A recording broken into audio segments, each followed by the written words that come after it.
Prince Charles has not seen his younger son, Prince Harry, in almost 8 months, but they are back on speaking terms again. The pair last saw each other in person at Prince Philip's funeral in April, and Charles, who has spent several days this week in Barbados as it becomes a republic, has yet to meet his granddaughter Lilibet, born in July. Charles was hugely hurt when Harry and Meghan just dumped it on the family they were giving up their roles and moving abroad, a royal insider told Page 6, referring to Harry and wife Meghan Markle's decision to quit the family.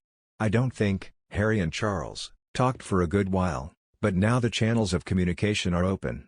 Still," the insider admitted, "I don't think it's all roses. It's not like they are sitting down for a heart-to-heart on the phone once a week."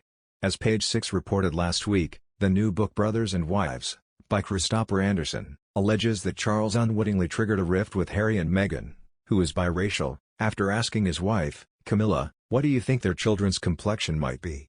A spokesperson for Charles called the account fiction. Harry and Meghan have not commented on it, but a highly placed source told the Post this week, "I think people, on both sides of the Atlantic, in the family are united in agreeing they don't want to give this book any more oxygen." Harry was brutally honest about his thoughts on his father during his and Meghan's bombshell interview with Oprah Winfrey in March. He claimed that both his brother, William, and Dad were trapped because of their roles, and said Charles had left him financially bereft. Financial accounts released this summer showed that the heir to the throne continued to financially support Harry and Meghan after they stepped down as senior members of the royal family, spending $6.3 million on his sons over the past year. In May, Harry alleged that Charles expected him to suffer as he had, adding that he was handed down a cycle of genetic pain and suffering. "Just because you suffered, it doesn't mean that your kids have to suffer. That doesn't make sense," Harry said on his Apple Plus docuseries, The Me You Can't See. The Mail on Sunday had reported that father and son had planned to have a one-on-one dinner when Harry returned to Britain in June for the unveiling of a statue of his late mother, Princess Diana, but it's not believed this dinner actually happened. Harry and Meghan, Duke and Duchess of Sussex, have not been back to the UK together since their exit in March 2020. As Page 6 has reported, the couple and their 2 children, Lilibet and Archie, will not be joining the royal family, including Queen Elizabeth, for Christmas in the UK.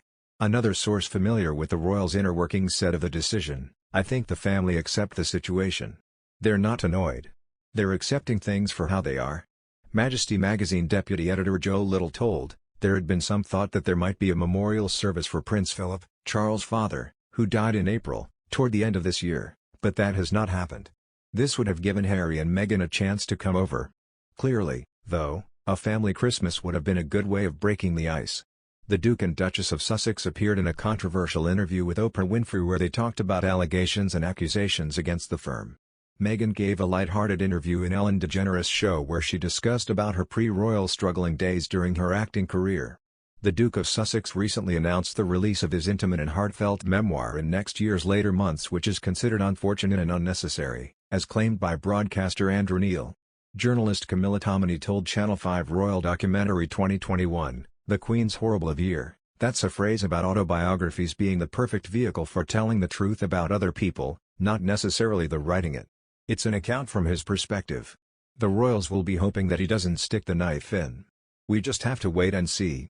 The documentary narrator continued, "It had been a tumultuous year, and as summer progressed, the Queen's family continued to attract headlines that were threatening to damage the reputation of the monarchy. The royal advisors think that the Duke and Duchess of Sussex's smallest step will reduce their chances of reconciliation with the royal household." Mr. Neil said, "The book itself may cause the royal family more anguish. It's never been done before. Harry's gone down the road for which there is no good ending because every book will have to be more sensational than the last. It's almost like he's still settling scores. Every time he does something like this, the return will be diminished, and diminished, and diminished until there is no return at all." The Duke of Sussex announced to release his autobiography that will detail the definitive account of the experiences, adventures, losses, and life lessons that have helped shape him through Penguin Random House. The book is expected to be worth over £14 million, which is expected to reveal his intimate moments from his childhood. The Queen is reportedly heartbroken and devastated by Prince Harry's announcement of releasing his memoir. A royal advisor who thinks Queen is facing a tumultuous year and the ongoing feud continues to attract the attention, he said, "She can't believe he would set out to hurt her, her family and everything she's built in the past 70 years.